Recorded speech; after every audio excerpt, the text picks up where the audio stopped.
Hello everyone, जय हिंद। स्वागत है आपका आपके अपने यूट्यूब चैनल के प्लेटफॉर्म में। आज मैं आपके समक्ष बात कर रहा हूँ रेमन मैग्सेसे अवार्ड से संबंधित महत्वपूर्ण जानकारी और महत्वपूर्ण प्रश्नों के संदर्भ में। और साथियों, ये वीडियो आपके सामान्य ज्ञान के साथ साथ यदि आप किसी भी परीक्षा की तैयारी कर रहे हैं तो यह वीडियो आपके लिए अति महत्वपूर्ण और लाभदायक होने वाला है।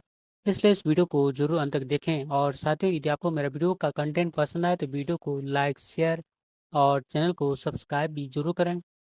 और इसी के साथ अपने वीडियो को स्टार्ट करता हूं। और फर्स्ट महत्वपूर्ण प्रश्न की, एशिया का नोबेल पुरस्कार किसे कहा जाता है? इसका आंसर है ऑप्शन ए, रेमन मैग्सेसे पुरस्कार को। और रेमन मैग्सेसे पुरस्कार एशिया का सर्वोच्च सम्मान और प्रमुख पुरस्कार है। और साथियों, एक बार पुनः रिपीट कर दूं कि एशिया का नोबेल पुरस्कार रेमन मैग्सेसे पुरस्कार को कहा जाता है। और यह एशिया महाद्वीप का सर्वोच्च सम्मान और प्रमुख पुरस्कार है। और नेक्स्ट क्वेश्चन की, रेमन मैग्सेसे पुरस्कार की स्थापना कब हुई थी? इसका आंसर है ऑप्शन ए, वर्ष 1957 में।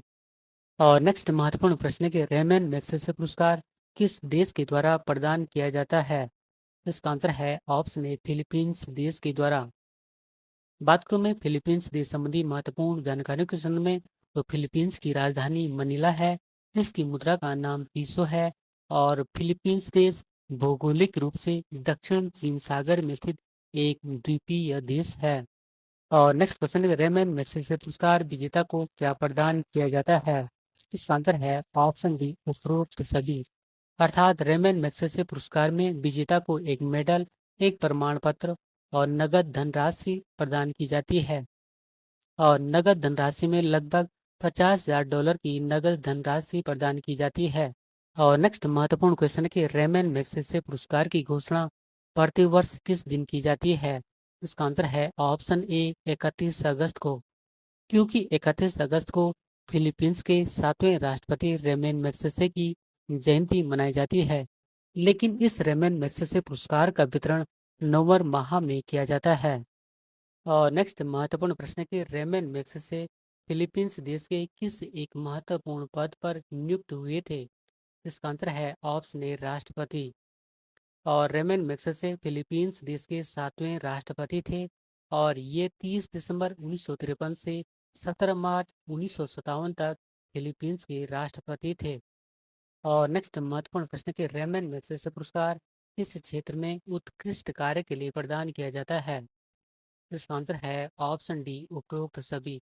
अर्थात सार्वजनिक सेवा के लिए, सामुदायिक नेतृत्व के लिए और पत्रकारिता के लिए रेमन मैग्सेसे पुरस्कार का वितरण किया जाता है। और नेक्स्ट महत्वपूर्ण प्रश्न है कि रेमन मैग्सेसे पुरस्कार कितनी श्रेणियों में प्रदान किया जाता है? इसका आंसर है ऑप्शन ए, 6 श्रेणियों में।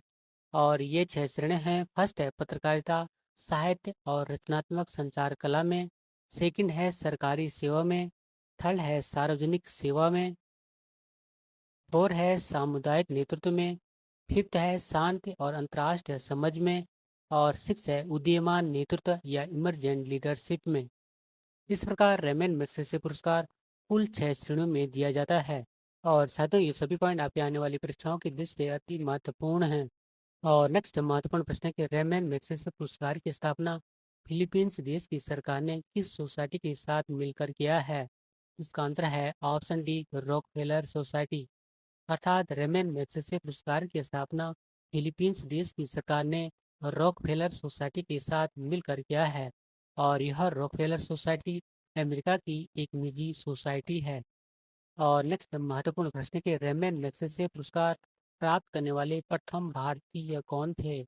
इसका आंसर है ऑप्शन ए, विनोबा भावे।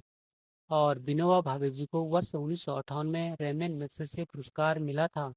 और नेक्स्ट महत्वपूर्ण प्रश्न की, विनोबा भावे जी को किस क्षेत्र में रेमन मैग्सेसे पुरस्कार मिला था? इसका आंसर है ऑप्शन बी, सामुदायिक नेतृत्व में। और विनोबा भावे जी को सामुदायिक नेतृत्व में वर्ष 1958 में रेमन मैग्सेसे पुरस्कार मिला था।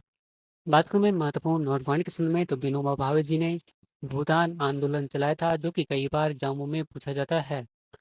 और नेक्स्ट महत्वपूर्ण प्रश्न है कि रेमन मैग्सेसे पुरस्कार प्राप्त करने वाली प्रथम भारतीय महिला कौन थी? तो इसका आंसर है ऑप्शन डी, मदर टेरेसा। और मदर टेरेसा को वर्ष 1962 में रेमन मैग्सेसे पुरस्कार मिला था। और नेक्स्ट महत्वपूर्ण क्वेश्चन है कि मदर टेरेसा को किस क्षेत्र में रेमन मैग्सेसे पुरस्कार मिला था? इसका आंसर है ऑप्शन डी, शांति और अंतर्राष्ट्रीय समझ में। और मदर टेरेसा को वर्ष 1962 में रेमन मैग्सेसे पुरस्कार शांति और अंतर्राष्ट्रीय समझ के लिए मिला था। और नेक्स्ट महत्वपूर्ण प्रश्न है कि रेमन मैग्सेसे पुरस्कार प्राप्त करने वाले प्रथम भारतीय संगीतकार कौन थे? इसका आंसर है ऑप्शन ए, एम एस सुब्बालक्ष्मी। और एम एस सुब्बालक्ष्मी कर्नाटक गायिका थी। और एम एस सुब्बालक्ष्मी भारत रत्न से सम्मानित होने वाली पहली संगीतकार थी। और एम एस सुब्बालक्ष्मी को भारत रत्न सम्मान वर्ष 1998 में मिला था। और नेक्स्ट महत्वपूर्ण प्रश्न की किरण बेदी को किस क्षेत्र में उत्कृष्ट कार्य के लिए रेमन मैग्सेसे पुरस्कार दिया गया था? तो इसका आंसर है ऑप्शन डी, सरकारी सेवा में। और किरण बेदी को वर्ष 1994 में सरकारी सेवा में उत्कृष्ट कार्य के लिए रेमन मैग्सेसे पुरस्कार दिया गया था। और किरण बेदी भारत की प्रथम महिला आईपीएस अधिकारी हैं। और साथियों, ये सभी पॉइंट भी आपकी परीक्षा की दृष्टि से अति महत्वपूर्ण हैं। और नेक्स्ट महत्वपूर्ण क्वेश्चन है कि रेमन मैग्सेसे पुरस्कार वर्ष 2025 में जीतने वाली पहली भारतीय संस्था कौन बनी है? तो इसका आंसर है ऑप्शन ए, एजुकेट गर्ल्स, जिसका कि पूरा नाम foundation to educate girls globally है। और एजुकेट गर्ल्स, जिसका कि पूरा नाम foundation to educate girls globally है, पहली भारतीय संस्था है जिसे रेमन मैग्सेसे पुरस्कार से सम्मानित किया गया है। और यह संस्था अर्थात एजुकेट गर्ल्स संस्था लड़कियों की शिक्षा के लिए काम करती है। और नेक्स्ट महत्वपूर्ण प्रश्न के वर्ष 2025 में रेमन मैग्सेसे पुरस्कार किसे प्रदान किया गया है? तो इसका आंसर है ऑप्शन डी, उपरोक्त सभी को। और वर्ष 2025 में रेमन मैग्सेसे पुरस्कार एजुकेट गर्ल्स फाउंडेशन, जो कि भारत की एक संस्था है, साहना अली, ये मालदीव के व्यक्ति हैं।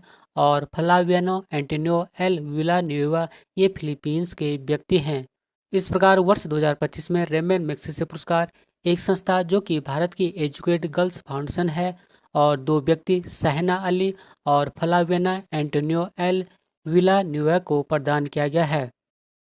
और साथियों, इसी क्वेश्चन के साथ अपने वीडियो को समाप्त करता हूँ। यदि आपको मेरा वीडियो का कंटेंट पसंद आए तो वीडियो को लाइक, शेयर और चैनल को सब्सक्राइब भी जरूर करें। मिलते हैं किसी महत्वपूर्ण वीडियो में, तब तक के लिए धन्यवाद। जय हिंद।